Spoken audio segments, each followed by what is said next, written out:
அன்பிற்கினியவர்களே 45 days rapid revision for group one prelims அப்படின்றதுல இன்னைக்கு நம்ம டே 10ல இருக்கோம். இன்னைக்கு காலைல நமக்கு எக்கனாமிக்ஸ் கிளாஸ் இருந்தது. ஸோ இந்த எக்கனாமிக்ஸ் கிளாஸ் முடிச்சு இன்னைக்கு ஈவினிங்கே 7 o'clock டெஸ்ட் வச்சு முடிச்சாச்சு.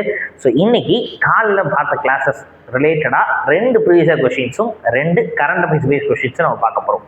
ஸோ அப்படி இன்றைய பதினுடைய முதல் கேள்வி ரொம்ப எளிமையான ஒரு கேள்வியாக கொடுத்துருக்குறாங்க. Which of the following is not the function of Finance Commission in India? இந்த ஃபினான்ஸ் கமிஷனோட ஃபங்க்ஷன் இல்லாதது என்ன அப்படின்னு கொடுத்துருக்குறாங்க இல்லையா? அதாவது நிதிக்குழுவின் பணி இல்லாதது எது அப்படின்னு ஃபர்ஸ்ட் பாருங்க. Preparation of union budget. சரி, செகண்ட் ஆப்ஷன் வரும். The distribution of net proceeds of taxes between union and states. அதாவது மத்திய மற்றும் மாநிலங்களுக்கிடையே நிகர வரி வருவாய்களை ஒதுக்கீடு செய்து பகிர்ந்தளித்தல் அப்படின்றாங்க. ஆப்வியஸா இது இவங்களுடைய மிக முக்கியமான கடமை. ஏன்னா இந்திய அரசியல் அமைப்புல இந்த நிதிக்குழு அப்படின்றது ஆர்டிகல் 280 சொல்லப்படுகிறது. சரிங்களா? இந்த நிதிக்குழு பத்தி ஆர்டிகல் 280 சொல்றாங்க. இது ஒரு கான்ஸ்டிடியூஷனல் பாடி. அப்ப அரசியல் அமைப்பினுடைய ஒரு அங்கம் தான் இந்த நிதிக்குழு. இவங்களுடைய முக்கியமான வேலை என்ன அப்படின்னா இதுதான். மத்திய அரசு மாநில அரசு இவங்களுக்கு இடையான வரி வருவாய்களை சரியா பிரிச்சு கொடுக்கணும் அப்படின்றது தான் உருவாக்கப்படுது. சரி, மானியம் பெறுவதற்கான தகுதி குறித்த கொள்கைகளை உறுதி செய்தல். ஆமா, அப்போ ஒவ்வொரு நிதி ஆணையமும் ஒரு 5 வருஷம் வேலை பார்ப்பாங்க சார். சரிங்களா? இந்த 5 ஆண்டுகள் இருக்கும். இந்த 5 ஆண்டுகள்ல அந்த நிதி ஆணையம் தான் டிசைட் பண்ணுவாங்க எந்த ஸ்டேட்டுக்கு எவ்வளவு கொடுக்கலாம். சரி, ஷேர் பிரிக்கணும் இல்லைங்களா? எதை வச்சு ஷேர் பிரிக்கலாம்? அப்போ வெயிட்டேஜ் அப்படின்னு ஒரு விஷயத்த சொல்றாங்க. அப்ப இப்ப இருக்கக்கூடிய 16வது நிதி ஆணையம் சிறப்பா செயல்பட்டுக்கிட்டு இருக்கு. அதனுடைய தலைவராக அரவிந்த் பனகரியா இருக்கிறாங்க. அப்போ இவங்க என்ன பண்ணியிருக்கிறாங்க அப்படின்னா என்விரான்மெண்டல் ஈக்காலஜிக்கு முக்கியத்துவம் கொடுக்குறாங்க, பாப்புலேஷன் கண்ட்ரோலுக்கு முக்கியத்துவம் கொடுக்குறாங்க. இந்த மாதிரி பல்வேறு விஷயங்களுக்கு முக்கியத்துவம் கொடுத்து தான் ஃபினான்ஸ் கமிஷன் ஒரு சில வெயிட்டேஜஸ் கொடுக்குறாங்க. அப்போ இதை இவங்களே டிசைட் பண்ணிக்கலாம் அப்படின்னு சொல்றாங்க. சரி, அடுத்தது பாருங்க. நல்ல திடமான நிதியை நிலைநாட்டும் வண்ணம் இந்திய குடியரசுத் தலைவரின் பார்வைக்கு கொண்டு செல்ல வேண்டியது. ஆமாம், இந்த நிதி ஆணையம் அப்படின்னு இருக்கு இல்லையா, இதை நியமனம் பண்றது யாருன்னா குடியரசுத் தலைவர் தான். ஸோ இப்போ இந்த finance commission appointed by president. சரிங்களா? அந்த பிரசிடென்ட் தான் அப்பாயிண்ட் பண்றாரு.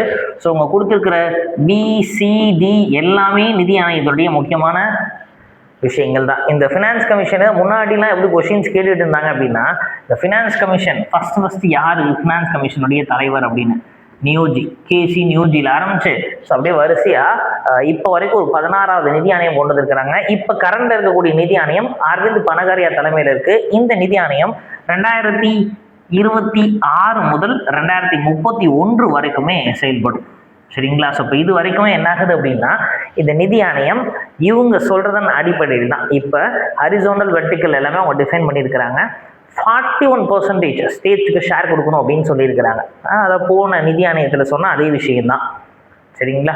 ரைட். அப்போ அதே விஷயத்தை தான் இவங்க ஃபாலோ பண்ணுறாங்க. 41% ஷேர்ஸ் கொடுக்கணும் அப்படின்னு.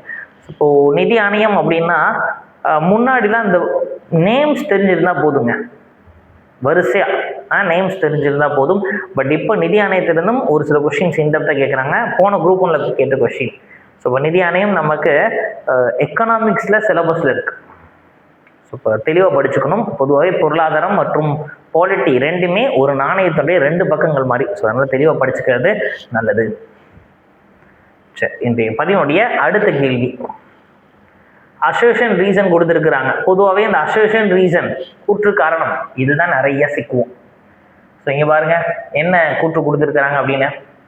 During 2001 to 2006 for the states Bihar, Madhya Pradesh, Rajasthan and Uttar Pradesh, the population is expected to increase by 45 to 50%. அதாவது 2001 முதல் 2026க்குள்ள ஒரு 4 ஸ்டேட்ஸ் கொடுத்துருக்குறாங்க. பீகார், மத்திய பிரதேஷ், ராஜஸ்தான், உத்தரப்பிரதேஷ். இந்த 4 மாநிலங்களின் மக்கள் தொகை கிட்டத்தட்ட 45 to 55% உயரும் அப்படின்னு சொல்லி எக்ஸ்பெக்ட் பண்றாங்களாம் 25 வருஷத்துல. சரி, ஓகே. இதை கூற்றா கொடுத்துருக்காங்க. காரணம் அப்படின்றது பார்க்குறாங்க. More then half of demographic transition is expected during that period. காரணமாக கொடுத்துருக்குறாங்க. ஸோ இப்போ இந்த கொஸ்டினை பாருங்க. இந்த கூற்று காரணம் அப்படின்னு எடுத்துக்கிட்டோம்னா ரொம்ப ரொம்ப உன்னிப்பாக கவனிக்க வேண்டியதாக இருக்கு. அப்போ தனியாக இருக்க கூற்று, தனியாக இருக்க காரணம்.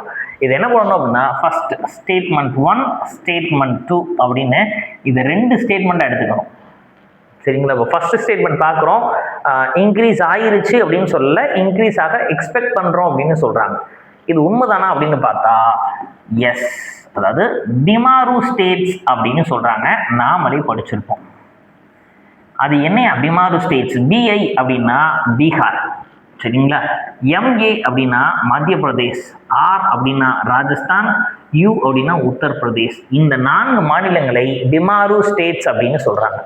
இந்த 4 மாநிலங்களுடைய மக்கள் தொகை இருக்குது இல்லையா, இதை சேர்த்தாலே United States of America, USA, இந்த யூஎஸ்ஏனுடைய மக்கள் தொகையை விட இந்த 4 மாநிலங்களுடைய மக்கள் தொகை ரொம்பவே அதிகமாக இருக்கு அப்படின்றாங்க. ஏன் சார் வேற நாடே கிடைக்கலையா அப்படின்னு தானே யோசிக்கிறீங்க? ஒட்டுமொத்த உலகத்திலேயே அதீத மக்கள் தொகை இருக்கக்கூடிய முதல் நாடு சைனா, 2வது நாடு இந்தியா, 3வது நாடு யூஎஸ். அப்போ இந்தியாவுக்கு அடுத்த இடத்துல 3வது மிகப்பெரிய மக்கள் தொகை உடைய நாடு தான் யூஎஸ். அந்த யூஎஸோட ஒட்டுமொத்த மக்கள் தொகையை விட இந்தியாவில் இருக்கக்கூடிய இந்த பிமாரு ஸ்டேட்ஸினுடைய மக்கள் தொகை அதிகமாக இருக்கிறது, சரிங்களா? ஸோ இப்போ பார்க்குறப்ப அசர்ஷன் கரெக்ட் தான். ரீசனை பார்க்குறோம், half of demographic transition is expected during that period அப்படின்றாங்க. ஆப்வியஸாக இந்த டெமோகிராஃபிக் டிரான்சிஷன் தமிழில் இதை எப்படி சொல்கிறாங்க அப்படின்னா மக்கள் தொகை வளர்ச்சி கட்ட மாற்றங்கள் அப்படின்றாங்க. இந்த டெமோகிராஃபிக் டிரான்சிஷன், மக்கள் தொகை வளர்ச்சி கட்ட மாற்றங்கள், இந்த டெமோகிராஃபிக் டிரான்சிஷன் இந்த பீரியடில் கண்டிப்பாக நடைபெறும் அப்படின்றத நாம் நம்புகிறோம், சரிங்களா? ஸோ இப்போ இது 2மே சரிதான். 2ம் சரியாக இருந்ததுன்னா ஆப்ஷன் ஏ வராது, ஆப்ஷன் பி வராது. இது 2மே இன்டர் ரிலேட்டடாக இல்லைன்னா நாட் கரெக்ட் போடணும். இன்டர் ரிலேட்டடாக இருக்குது அப்படின்னா எஸ் கரெக்ட் எக்ஸ்பிளனேஷன் அப்படின்னு தான் போடணும், சரிங்களா? இன்றைய பதிவுடைய கரண்ட் அஃபேர்ஸ் பேஸ்டாக இருக்கக்கூடிய அடுத்த கேள்வி.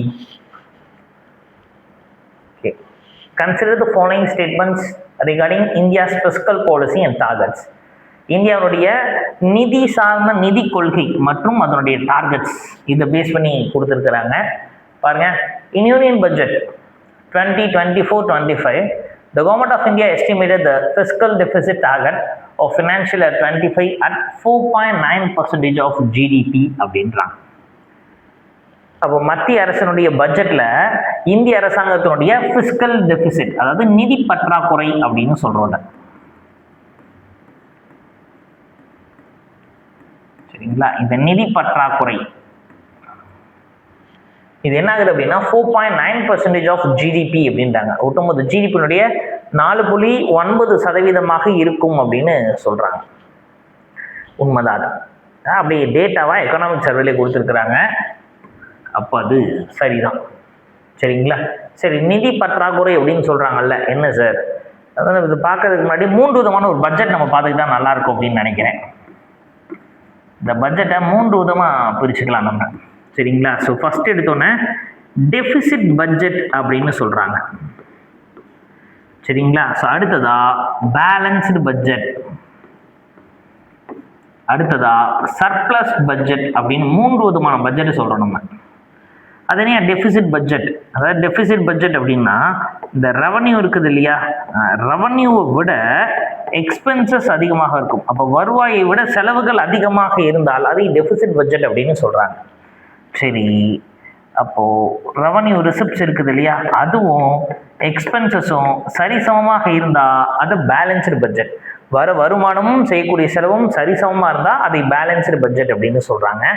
சர்ப்ளஸ் பட்ஜெட் அப்படின்னா வரக்கூடிய ரெவன்யூ, சரிங்களா, இது நாம் பண்ணக்கூடிய செலவுகளை விட அதிகமாக இருந்தால், அப்போ நமக்கு வருமானம் அதிகமாக இருக்குது செலவு கொஞ்சமாக இருக்குன்னா அதை சர்ப்ளஸ் பட்ஜெட் அப்படின்னு சொல்கிறாங்க, சரிங்களா? ரைட்டுங்க. இப்போ பெரும்பாலான வளரும் நாடுகள் என்ன பண்ணுறாங்கன்னா இந்த பேலன்ஸ்டு பட்ஜெட்டையோ சர்ப்ளஸ் பட்ஜெட்டையோ போட மாட்டாங்க, அவங்க டெபிசிட் பட்ஜெட் தான் போடுவாங்க. ஏன் டெபிசிட் பட்ஜெட் போடுறாங்க? டெபிசிட் பட்ஜெட் போடுறது நோக்கம் என்ன அப்படின்னா ஒரே ஒரு நோக்கம் தான், எக்கனாமிக் டெவலப்மெண்ட், பொருளாதார மேம்பாடு, சரிங்களா? இந்த எக்கனாமிக் டெவலப்மெண்ட் அப்படின்ற அந்த விஷயம் இருக்கணும் அப்படிங்கிறதுக்காக தான் டெபிசிட் பட்ஜெட் போடுறாங்க. அப்படி ஃபினான்ஷியல் 2025 ஃபிஸ்கல் டெபிசிட் மட்டும் எப்படி இருக்கு அப்படின்னா 4.9% ஆஃப் ஜிடிபி, சரிங்களா? ரைட்டுங்க. அடுத்து பாருங்க, FRBM ஆக்ட் பற்றி கொடுத்துருக்கிறாங்க. இப்போ 2003 கொண்டு வரப்பட்டது அந்த FRBM ஆக்ட். இந்த ஆக்ட் என்ன மேண்டேட் பண்ணுது அப்படின்னா அந்த ஃபிஸ்கல் டெபிசிட்டு 3% ஆஃப் ஜிடிபியை தாண்டிடக்கூடாது அப்போ நம்ம போடுற பட்ஜெட்டில் ஃபிஸ்கல் டெபிசிட் யோசிச்சு பாருங்க, நம்ம போடுறதே டெபிசிட் பட்ஜெட். கடன் வாங்கணும் அப்படின்ற மாதிரி தான் பட்ஜெட்டை கணக்கு காட்டுறோம். அப்போது அதிகமாக கடன் வாங்கிட்டே போயிட்டா அது நாட்டுக்கு ஆபத்து இல்லை. அதனால தான் அந்த FRBM Act 2003 என்ன பண்ணுதுன்னா 3% ஆஃப் ஜிடிபியை ஃபிஸ்கல் டெபிசிட் தாண்டக்கூடாது. நிதி பற்றாக்குறை ஒட்டுமொத்த ஜிடிபியில் 3% தாண்டக்கூடாது அப்படின்னு சொல்லி போட்டுக்கிறாங்க. ஸோ ஆப்வியஸாக அதுவும் கரெக்டு தான். ஸோ இப்போ ரெண்டுமே கரெக்டுன்னு தெரிஞ்சிருச்சு. இப்போ தான் கொஷினை பார்க்குறோம், அவங்க கரெக்ட் ஸ்டேட்மெண்ட் தான் கேட்டிருக்கிறாங்க. அப்போ ரெண்டுமே கரெக்டு, சி போத் 1 and 2. சரிங்களா? ரைட். இன்றைய பதிவுடைய இறுதி கேள்வி. Okay, with reference to components of fiscal policy consider the following statements. நிதி பற்றாக்குறை நிதி கொள்கை, இந்த நிதி கொள்கையின் கூறுகளை குறிப்பிட்டு பின்வரும் கூற்றுகளை ஆராய சொல்றாங்க. இப்போ ஃபர்ஸ்ட் ஸ்டேட்மெண்ட் பாருங்க, capital expenditure is non recurring in nature and creates assets or reduces liabilities for the government. அதாவது மூலதன செலவினம் என்பது மீண்டும் மீண்டும் நிகழாத தன்மையை கொண்டது மற்றும் இது அரசாங்கத்திற்கான சொத்துக்களை உருவாக்குகிறது அல்லது பொறுப்புகளை குறைக்கிறது அப்படின்றாங்க. இதை வேணா எடுத்துக்கலாம், இது வரைக்கும் எடுத்துக்கலாம். சரிங்களா? அதை எடுத்துக்கலாம்னா இந்த கண்டென்ட் யோசிக்க சொல்கிறேன். அப்போ உண்மையில் அவங்க சொல்லக்கூடிய மூலதன செலவினம் கேபிட்டல் எக்ஸ்பெண்டிச்சர் அப்படின்றது இன்வெஸ்ட்மெண்ட்டுக்கான பண்ணக்கூடியது. அப்போ இதன் மூலம் அரசாங்கத்துக்கு வருவாய் வரும். Education is also capital expenditure தான். அப்போ கல்விக்கு பண்ணக்கூடிய செலவும் நமக்கு அது ரிட்டர்ன்ஸாக கிடைக்கும். சரிங்களா? ஸோ அப்போ அவங்க சொல்ல கேபிட்டல் எக்ஸ்பெண்டிச்சர் அப்படின்றத பற்றின எக்ஸ்பிளனேஷன் கொடுத்துருக்குறாங்க. இது சரி. சரிங்களா? ரைட். செகண்ட் ஸ்டேட்மெண்ட் பார்க்கணும். இன் union budget 2004-2005 the central government increased its capital expenditure outlay to 11.11 lakh crore, which is approximately 12% of GDP.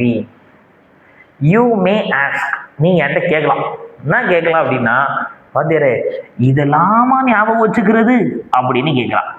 சரிங்களா? இது ஒரு இன்ட்ரெஸ்டிங்கான ஃபேக்ட்டுங்க. இந்த பட்ஜெட் செஷன்லேயே அழகாக சொல்லியிருப்போம். ஏன்னா போன வருஷத்தில் அந்த கேபிட்டல் எக்ஸ்பெண்டிச்சர் அவுட்லேயே 10 லட்சம் கோடியாக இருந்தது. சரிங்களா? ஸோ லாஸ்ட் இயர், போன முறை. இந்த முறை என்ன பண்ணிட்டாங்கன்னா 11.11 lakh crore ஃபேன்சி நம்பராக கொடுத்து வச்சுருந்தாங்க. பார்த்தீங்களான்னு எனக்கு தெரியல, இப்படி கொடுத்துருந்தாங்க. சரிங்களா? இதுதான் அவங்க கொடுத்தது 11.11 crore இப்படி தான் அவங்க கொடுத்து வச்சுருந்தாங்க ஃபேன்சியாக. ஸோ அதே டிஃப்ரெண்டாக இருந்துச்சுன்னு பட்ஜெட் செஷன்லேயே பேசியிருந்தோம் நம்ம. ஓகே, இப்போ என்னென்னா இது ஞாபகம் வச்சுக்கிறது நல்லது, டிஃப்ரெண்ட்டாக இருக்குது அப்படின்னு. பட் இந்த மாதிரி விஷயம்லாம் ஞாபகம் வைக்க கஷ்டமே. ஆமாம், அது எங்களுக்கும் தெரியும். அதனால தான் கொஸ்டினில் ஏதாவது ட்விஸ்ட் இருக்கான்னு பார்க்கணும். அப்போ இவங்க கொடுத்துருக்க கேபிட்டல் எக்ஸ்பெண்டிச்சர் கிட்டத்தட்ட ஜிடிபியோட 12% அப்படின்றாங்க. 12% ஜிடிபி எடுத்து கேபிட்டல் எக்ஸ்பெண்டிச்சர், எனக்கு உடனே வருமானம் வராது, ஃபியூச்சரில் வரணும் அப்படின்னு சொல்லி வரக்கூடிய ஜிடிபியில் 12% தூக்கி கேபிட்டல் எக்ஸ்பெண்டிச்சரை போடுவோமா?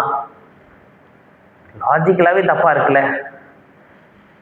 அதாவது இந்த டேட்டா நமக்கு தெரியலங்க, நல்லா புரிஞ்சுக்கோங்க. கேபிட்டல் எக்ஸ்பெண்டிச்சர்னா என்னன்னு தெரிஞ்சிருச்சு. மூலதன செலவினம், அது உடனே நமக்கு இன்கம் கொடுக்காது. அது இப்போதைக்கு இன்வெஸ்ட்மெண்ட் மாதிரி, அது ஃபியூச்சரில் தான் நமக்கு வந்து இன்வெஸ்ட்மெண்ட் அப்படி தானே, ஃபியூச்சரில் தான் இன்கம் கொடுக்கும். அப்படி கேபிட்டல் எக்ஸ்பெண்டிச்சரை ஜிடிபியோட 12% தூக்கி யாராவது செய்வாங்களா? எந்த நாடாவது செய்யுமா? அப்போ கொடுத்துருக்க டேட்டாவில் எங்கேயோ இடிக்குது, தப்பாக இருக்குது. ஸோ செகண்ட் ஸ்டேட்மெண்ட் வராது. அப்போ பாருங்கள், இந்த கொஷின் பொறுத்த வரைக்கும் இந்த ஸ்டேட்மெண்ட்டில் நமக்கு ஆன்சர் தெரியலை. லாஜிக்காக திங்க் பண்ணி எக்கனாமிக் கான்செப்டை புரிஞ்சிருந்தா போதும் ஆன்சர் பண்ணியிருக்கலாம். புரியுதுங்களா? இந்த நியூமரிக்கல் டேட்டாஸ்லேருந்து கொஷின்ஸ் கேட்டுகிட்டே இருக்காங்க. குறிப்பாக பட்ஜெட்லேருந்து நம்ம கண்டிப்பாக கொஷின்ஸ் படிச்சு தான் ஆக வேண்டும்.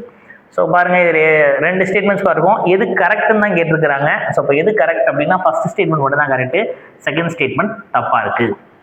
சரிங்களா? ஸோ இதோட இந்த பதிவு நமக்கு முடிவுக்கு வருகிறது.